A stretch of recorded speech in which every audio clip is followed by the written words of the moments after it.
अस्सलामुअलैकुम व्यूवर्स, आज हम स्टडी करेंगे हिस्ट्री ऑफ केमिस्ट्री।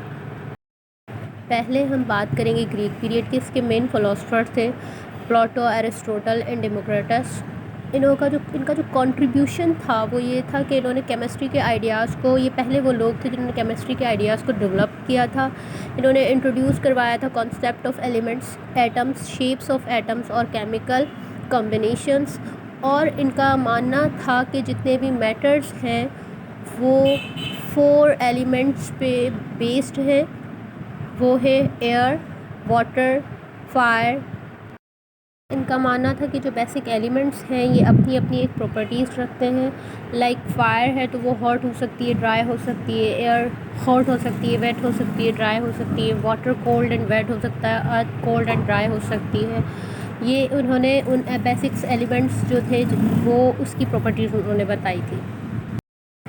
इनका ड्रॉबैक जो है वो ये है कि ये अपनी फ़िलासफ़ीज़ जो थी उनके ऊपर बड़ा यकीन रखते थे और एक्सपेरिमेंट्स वगैरह नहीं करते थे। यही वजह है कि इन्होंने बहुत सारे अपने कॉन्सेप्ट्स दिए वो गलत साबित हुए। अब हम आगे बढ़ते हैं मुस्लिम पीरियड की तरफ। ये 600 to 1600 एडी का एरा है। इस पीरियड को अल्केमिस्ट या अल्केमी के नाम से भी जाना जाता है। अल्केमी आज पूरी दुनिया में प्रैक्टिस किया जा रहा है। जो हम मॉडर्न केमिस्ट्री स्टडी कर रहे हैं वो इसी की बुनियाद है। इनका मेन आइडिया था ट्रांसमुटेशन, एक शे को दूसरी शे में तब्दील करना। इनका मानना था कि किसी भी मेटल को हम गोल्ड में चेंज कर सकते हैं, तब्दील कर सकते हैं। इन्होंने इसे सिंबलाइज़ भी किया। इन्होंने हमें ये भी बताया कि किसी भी चीप मेटल को गोल्ड में कैसे कन्वर्ट किया जा सकता है। एक मेटल को दूसरे मेटल में, दूसरे मेटल को तीसरे मेटल में, फ़ाइनल हमें प्रोडक्ट्स मिल जाता है। लेकिन ये गलत था क्योंकि बेसिक्स कवानीन जो हैं वो मुमकिन ही नहीं कि कोई मेटल दूसरे मेटल में कन्वर्ट हो। इनका कंट्रीब्यूशन जो है वो बेतहाशा है। जैसे मैंने आपको बताया था, इन्होंने 600 to 1600 तक जितना भी काम किया इस एरा में वो आज वर्ल्ड वाइड से फॉलो किया जा रहा है। इन्होंने डिस्कवर किया एलिमेंट्स को, सल्फ़र, मरकरी एंड एंटीमनी को, और उसकी प्रॉपर्टीज़ को भी डिटरमाइन किया। इन्होंने डेवलप किए लैब के अपरेटस को, लाइक के ग्लासवेयर वगैरह जो हम लैब में ग्लासेस वगैरह यूज़ करते हैं उन्हें अपरेटस कहा जाता है। जो बहुत यूज़ होने वाले जो एसिड्स हैं वो हाइड्रोक्लोरिक और नाइट्रिक एसिड्स वगैरह, उसकी प्रिपरेशन जो है वो मुस्लिम साइंटिस्ट ने ही बताई है। जैसे कि इनकी ख्वाहिश थी कि किसी भी मेटल को हम गोल्ड में कन्वर्ट कर सकें, तो ये तो वो ना कर सके, पर इन्होंने हमें बहुत सारे एलॉय बनाने के तरीक़ेकार बता दिए।